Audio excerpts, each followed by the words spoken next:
आत्मा और परमात्मा का मिलन संजोग डे 88। प्रेम रूपी समुद्र में बैठे हुए हम सब, माँ धरा के सारे बच्चे मुस्कुरा रहे हैं, खिलखिला रहे हैं और इसी प्रेम रूपी समुद्र में खेल रहे हैं। कितने आनंद से खेल रहे हैं। और ये क्रीड़ा कौन देख रहा है? सारी देव शक्तियां, परम पूज्य गुरुदेव, वंदे माँ, देव ऋषि, ब्रह्म ऋषि, सब लोग देख रहे हैं कि अभी हमारी क्रीड़ा स्थली में खेलने के लिए बच्चे आ गए हैं। बच्चे पूरी तरह तैयार हो रहे हैं और अब ये हमारा क्रांतिकारी दूत बनेंगे। अब युग निर्माण होगा। इतनी आत्माएं जब जाग जाएंगी और इतनी आत्माओं के भीतर उनका परमात्मा समा जाएगा। आत्मा और परमात्मा का मिलन संजोग मतलब देह में परमात्मा पूर्ण रूप से जागृत हो चुका।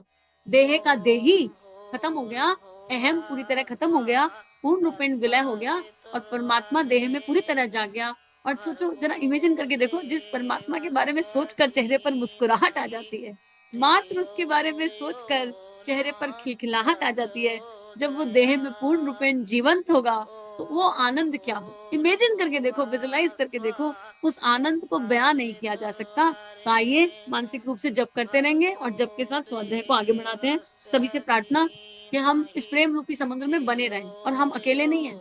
सारी माधरा के सारे संतान इस प्रेम रूपी समुद्र में बैठे हैं और ऋषियों की, संतों की, परम पूज्य गुरुदेव की ये लेखनी अनंत काल के लिए वातावरण में गुंजायमान हो रही है। अनंत काल के लिए आने वाली जनरेशन्स का भी भला कर रही है और ये स्वाध्याय जन जन तक गुरु इच्छा से अपने आप पहुंच रहा है। गुरुदेव लिख रहे हैं, पिछली बार गुरुदेव ने हमें सीढ़ी विजुलाइज करा दी, सीढ़ी तक ले आए और गीताकार ने मृत्यु में बताया कि मृत्यु इज जस्ट लाइक अ वस्त्र। एक जैसे हम कपड़े बदलते हैं, ऐसी आत्मा देह रूपी वस्त्र को बदल लेती है। फिर मृत्यु एक वैकेशन है, बहुत खूबसूरत वैकेशन है। हमको वैकेशन में जाने की हम जैसे तैयारी करते हैं, हमको मृत्यु की तैयारी करनी है। क्योंकि मृत्यु क्या है? एक लंबी छुट्टी है, एक लंबी निद्रा है। माँ प्रकृति की गोद में जाते हैं और माँ प्रकृति की गोद से वापस आ जाते हैं। तो अभी तो हम नन्हे बच्चे हैं ना, अभी जन्म लिया था ना पिछले स्वाध्याय में, छोटू छोटू से एकदम, छोटे छोटे 1-2 महीने के नन्हे नन्हे हाथ पांव पिंकी पिंकी से, और माँ प्रकृति से चिपके हुए हैं। और हमारी माँ प्रकृति तो वंदे माँ है, माँ शारदा है, श्री राधा है ना, माँ सीता है, चिपक जाते हैं इनसे। और अब सोचेंगे कि आज का विजुलाइजेशन करते हैं कि इस प्रेम के समुद्र में हम माँ के आंचल में छुपे हुए हैं, अमृत पान कर रहे हैं। माँ आंचल के छुपे में माँ के आंचल में अमृत पान कर रहे हैं। और ये स्वाध्याय इस अमृत पान के साथ आत्मा का अनंत जन्म के लिए हिस्सा बन गया, अनंत जन्मों तक याद रहेगा, ये जागृति हो जाएगी। तो गुरुदेव कह रहे हैं, सीढ़ी पर जब चढ़ते हैं तो जब एक पांव एक सीढ़ी पर होता है तो एक टांग पर खड़े नहीं रहते, तुरंत की तुरंत दूसरा पांव दूसरी सीढ़ी पर चला जाता है। तो मृत्यु एक तरह का यही पायदान है और हमें बस ये देखना है कि हम हर बार से बेटर हो जाए, हमारा ग्राफ ऊपर जाए। गुरुदेव आगे एक एग्जाम्पल से समझा रहे हैं। व्यापारी अपनी दुकान में तरह तरह का सामान रखता है और बेचने खरीदने का क्रम दिन रात जारी रखता है, लेकिन साल में एक बार कुछ समय के लिए वह खरीद फोक का काम बंद करके अपना सामान का चिट्ठा बनाता है। क्या खरीदा, क्या बेचा और कितना लाभ कमाया, ऐसा हिसाब प्रत्येक व्यापारी वर्ष भर में एक बार लगाता है। मृत्यु भी मानव जीवन के हिसाब किताब और लाभ पर विचार करने का अवसर है। कई वर्ष से चल रहे जीवन व्यापार का आखिर कभी तो हिसाब होना ही चाहिए। मृत्यु ऐसा ही अवसर है जब हम अपने हानि लाभ पर विचार करके फिर से दुकान लगाने एवं भूल सुधारने का कार्य संपन्न करते हैं। लाइफ रिव्यू वो गुरुदेव ने रोज करने के लिए कहा। आत्मबोध और तत्वबोध साधना। जब सोएंगे तो ये मानेंगे ये हमारा आखिरी दिन था, हमने कैसा किया, बेटर किया कि नहीं। उठते ही हमारे पास एक यही दिन है, बस यही 24 घंटे हैं अगले, इसमें बेस्टेस्ट करना है। जिसने रोज ये कैलकुलेशन कर ली उसको मृत्यु के भय से मुक्ति मिल जाएगी। तो उसकी लाइफ रिव्यू करना आसान हो जाएगा उसके लिए, क्योंकि पता है ना ग्राफ तो हर दिन ऊपर जा रहा है। अगर हम रोज अपने आप से पूछेंगे कि हम पहले से बेटर इंसान हैं, तो हमको ये हिसाब किताब लगाना सरल हो जाएगा। इस हिसाब किताब में कोई प्रॉब्लम नहीं होगी। तो जब एक संसारी बिजनेसमैन ऐसा कर रहा है तो आत्मा के लिए तो बहुत जरूरी है ना, पुरानी सारी मिट्टी जम गई उसको हटाना है। उसको हटाने के लिए मृत्यु बहुत इंपॉर्टेंट है, बहुत मैंडेटरी है। तो हम रोज ये चिंतन कर लें कि जब हम ऊपर जाएंगे तो हमें कौन कौन से भगवान जी गोदी में लेने खिलाने के लिए आएंगे। सारे आएंगे कि 1-2 आएंगे? जितना अच्छा काम करेंगे उतने सारे भगवान जी आ जाएंगे। सीधी सीधी बात है ना। उतनी देव शक्ति आएंगी जितने बढ़िया काम करेंगे।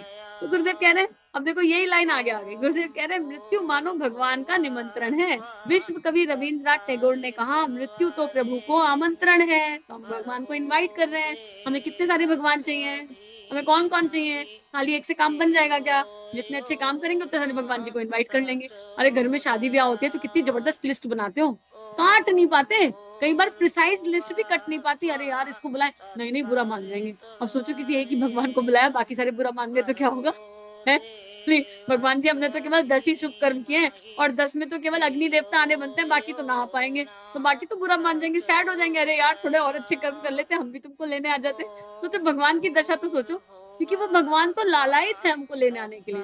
वो तो चाहता है कि कोई तो ऐसा हो जो मुझे निमंत्रण दे, मुझे आमंत्रण दे, आओ हमको ले जाओ, अपनी बाहों में भर लो, कोई तो हमको ऐसा कर्म करना है कि ब्रह्मा विष्णु महेश को, अष्ट सखियों को, नव दुर्गा को, सारे भगवान जी को हम बिल्कुल खुला निमंत्रण दे सके कि सारे के सारे आ जाओ। इतना बढ़िया काम किया है गुरु जी ने, इतना बढ़िया करवाया है सब कुछ, कि सारे के सारे आ जाओगे तो भी कम पड़ेगा, ऐसा वाला काम करके जाए।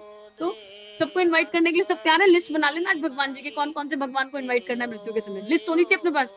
देख लो, ऐसा ना हो कि ये कह दो कि पुण्य कम पड़ गया भगवान जी, सत्कर्म कम पड़ गए, इतने सारे भगवान जी ना आ पाएंगे, इतना पुण्य नहीं है लेने के लिए। और ऐसा होना चाहिए कि भगवान में होड़ मच जाए, अरे यार इसको तो हम लेके जाएंगे, अरे इसको तो हम लेके जाएंगे। ब्रह्म लोक से ब्रह्मा जी कहे नहीं हमारे लोक में जाएगा, गायत्री माँ कहे हमारे लोक में जाएगा, और कृष्ण कहे नहीं नहीं ये तो केवल गौलोक का अधिकारी है, किसी लोक में नहीं जाएगा। ऐसा वाला जीवन होना चाहिए। तो कितना सुंदर मृत्यु का चित्रण हो रहा है। अब ऐसे कर्म करेंगे तो ऐसा जीवन हो जाएगा, जैसे हम बिल्कुल श्योर है हम तो गौलोक ही जाएंगे, मान लेते ना गौलोक ही जाएंगे, है? बाकी सारे लोग भी बहुत बढ़िया है, लेकिन कृष्ण कह रहे गोलोक लेकर जाऊंगा तो गोलोक ही जाएंगे। पर कुछ तो ऐसा करें कि श्योरिटी हो जाए कि गोलोक मिलेगा, गोलोक का स्टैम्प टिकट तो यही कटेगा, टिकट तो यहीं से लेना पड़ेगा। तो चलो फटाफट लाइन लगी, टिकट ले लेते हैं, है ना?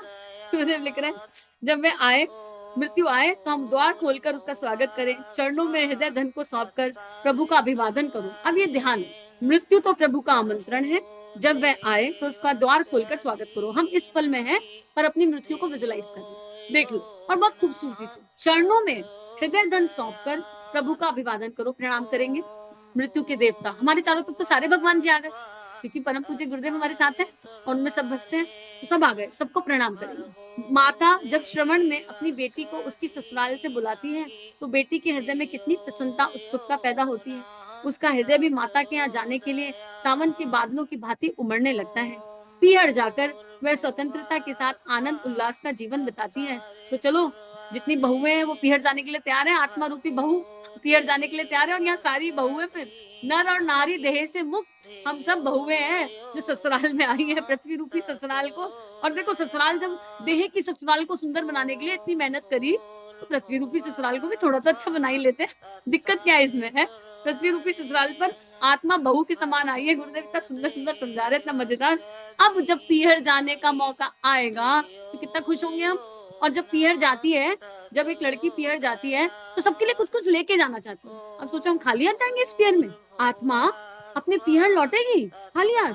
अरे हर भगवान जी के सामने कहने के लिए कुछ होना चाहिए। इतने सारे लोग, सारे कुटुंबी, सारे भगवान ऊपर खड़े हैं, और आत्मा को पीहर जाना है, तो किसी से भी मिले, अरे मैं आपके लिए ले आऊं, कृष्ण जी मिले, अरे कृष्ण जी पता है मैंने ये वाली किताब पढ़ी, राम जी मिले, राम जी मैंने ये वाली किताब पढ़ी, और गुरुदेव मिले, गुरुदेव ये किताब पढ़ के ये मिला था, ये इम्प्लीमेंट करने का प्रयास किया। ऐसे एक्साइटमेंट होना चाहिए। जब ऊपर भगवान जी से जाए तो सारे भगवान बैठ के सत्संग करें, कैसा जीवन जिया।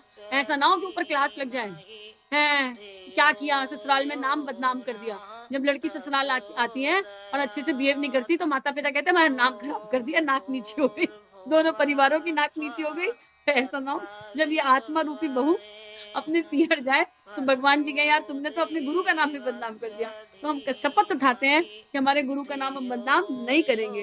तो मृत्यु भी मानो महा माता पिता है, जो अपने घर बुलाने के लिए निमंत्रण दे रहे हैं। अभी सब स्माइल कर रहे हो आज, है ना? लेकिन ये स्माइल ऐसी हो जो अनंत काल के लिए बनी रहे, मात्र सुनने से बात नहीं बनेगी। अब तो इस धरती को सुंदर समुन्नत बनाना ही होगा, तभी ये वाली फीलिंग एक्टिवेट होगी मृत्यु के समय पीहर वाली, ना तो ना हो पाएगी। सच्ची बता रही हूँ, एकदम चेक करके देख लेना। इस समय हंस सकते हो, पर ऐसे हंसो कि ये हंसी जाए ना, ये बनी रहे, परमानेंट बनी रहे। गुरुदेव लिख रहे हैं, मृत्यु जीवन का एक बहुत ही आवश्यक और अनिवार्य अंग है। यदि मृत्यु ना हो तो जीवन भार बन जाएगा, यह संसार कांटों की तरह चुभने लगेगा। हीन से हीन व्यक्ति में भी जीने की जो चाह है, वह मृत्यु की कृपा से है। मृत्यु को हटा दीजिए, जीवन से लोग उबने लगेंगे। यदि मृत्यु का अस्तित्व न रहे तो कल्पना कीजिए क्या होगा उन लोगों का जो अनंत कष्ट पाते हैं। रोग, शोक, अभाव, कठिनाइयों की असह मार से मृत्यु देवता ही तो बचाते हैं। और ये गुरुदेव हम पहले ही समझा चुके हैं, ये चित्रण पहले ही हो चुका कि अगर 200 साल का जीवन हो जाए, 300 साल का जीवन हो जाए, या अमर हो जाए, तो हमारी क्या हालत होगी। जीन शीन देह, चला नहीं जा रहा है, और मजे की बात ये है कि भाई अगर हमारा बच्चा, हम 40 के हैं और हमारा बच्चा 20 का है, ठीक है? अब सोचो, हम 40 के हैं, बच्चा 20 का है, हम 100 के हो गए, बच्चे की उम्र भी तो बढ़ रही है, 20 ही साल तो छोटा है, बच्चा 80 का है। अब हम 200 के हो गए, अरे तो बच्चा बच्चा बच्चा थोड़ा ना, वो भी तो बुढ़ा हो गया, तो कौन किसकी सेवा करेगा? कौन किसके काम आएगा? ये संसार बुड्ढों से बढ़ जाएगा। जीर्ण शीर्ण काया, बुड्ढे मतलब देह से नहीं, पर जीर्ण शीर्ण कायाओं से बढ़ जाएगा। ऐसे ऐसे संसार का क्या करेंगे? भगवान भी ऐसे संसार का क्या करेंगे? युवा वर्ग की तो हैप्पी बर्थडे हो जाएगी, जो नया जन्म लेंगे वो तो इस बहावे संसार को देखकर घबरा जाएंगे। गुरुदेव कह रहे हैं कि जो हमारा युवा वर्ग जन्म लेगा, वो 200-300 साल के बुड्ढों को देख देखकर, 7 पीढ़ियों को देख देखकर जन्म लेते ही घबरा जाएगा, कहेगा यार जन्म ही क्यों लिया मैंने इस कारावास में। यहाँ चारों तरफ घर की पीढ़ियां ही खत्म नहीं हो रही, एक घर में 4 लोगों का लेना तो मुश्किल हो रहा है, पर कोई मृत्यु हो ही नहीं रही, तो सारी पीढ़ियां जिंदा है, मतलब 10, 15, 20 वाली पीढ़ियां जिंदा है, रहेंगे कहाँ? इस संसार में कितनी भरमार हो जाएगी, मारामारी हो जाएगी। अगर हम विजुअलाइजेशन करके देखें तो हम सोचेंगे यार मृत्यु से बढ़िया तो कोई देवता नहीं है। तो गुरुदेव यही कह रहे हैं कि मृत्यु एक देवता है जो हर तरह के दुख तकलीफ से बचाता है। जीर्ण शीर्ण प्रारंभी जीवन, असमर्थ जीवन, वृद्ध शरीर से छुटकारा दिलवाता है। शारीरिक असमर्थता के कारण हम दूसरों पर डिपेंडेंट हो जाते हैं। लोगों की मुक्ति दाता, असाध्य रोगों से ग्रस्त लोग जिनकी कोई चिकित्सा नहीं हो सकती, उनका धनवंतरी परम दयालु मृत्यु देवी है। जिनकी कोई चिकित्सा नहीं हो सकती, उनका धनवंतरी परम दयालु मृत्यु देवी है। संसार जिन्हें ठुकरा देता है, समय जिनके आनंद और खुशी को छीन लेता है, उन्हें मौत अपने अंग में बिना किसी भेदभाव के स्थान देती है। तो इसको, स्वाध्याय को सुनने का ये मतलब नहीं है कि अगर हम बीमार हैं या जीर्ण शीर्ण हैं तो हम दुख से मृत्यु को बुलाएं, हाय राम अब तो जीने का कोई फायदा नहीं, मृत्यु तुम आ जाओ। नहीं, मृत्यु को कभी भी इनवाइट करें तो आनंद से करें, कैसी भी परिस्थिति हो। हाल तो मृत्यु अपने आप आती है, इसको इनवाइट करने से आ नहीं पाएगी, किसी के इन्विटेशन की मोहताज नहीं है। इसको जब आना है तब आएगी, किसी के जन्म की और मृत्यु की डेट निश्चित नहीं है। गुरुदेव लिखते हैं, जीवन के कड़वे मीठे जीवन घूंट यदि आदमी एक लंबे समय तक सजोए रखे तो वह उनके बोझ से दब जाता है। जीवन के कड़वे मीठे जीवन घूंट, कड़वे मीठे जीवन घूंट का मतलब है जो इमोशनल डैमेज हमारे हुए हैं, उसने मेरा अपमान कर दिया, उस तो कड़वे मीठे जीवन घूंट से मतलब है इसने मान कर दिया, इसने अपमान कर दिया, उसने ऐसा कर दिया, उसने वैसा कर दिया। अगर हम इन्हीं को एक्यूमुलेट करते रहेंगे तो हम इनके बोझ से दब जाएंगे। और जीवन की अधिक नहीं तो जीवन की एक एक घटना, बातों, अनुभूतियों को याद रखा जाए तो उस विशाल बोझ से मनुष्य परेशान हो जाएगा, जीवन असह हो जाएगा। लेकिन मृत्यु का विधान इन सबको बुलाने के लिए प्रकृति माता का एक वरदान है। इसको कल डिटेल में समझेंगे, गुरुदेव बहुत महत्वपूर्ण बात समझा रहे हैं यहाँ पर, लेकिन इसके बारे में कल बात करेंगे क्योंकि इमोशनल बॉडी को समझना बहुत इंपॉर्टेंट है यहाँ पर। इसको समझना है तो भावनाओं के विज्ञान को जानना पड़ेगा। तो आज के स्वाध्याय को यहीं पर पूर्ण विराम देते हैं। स्वाध्याय का पूर्ण विराम हो गया, लेकिन समझ लो आत्मा की यात्रा अब शुरू हुई है। सभी के श्री चरणों में नमन वंदन। इदम श्री सद्गुरुवे नमः। प्रेम के समुद्र में रहेंगे, मुस्कुराते रहेंगे। सभी को बहुत सारा ग्रैटिट्यूड। इदम श्री सद्गुरुवे नमः, इदम श्री सद्गुरुवे नमः, इदम श्री सद्गुरुवे नमः।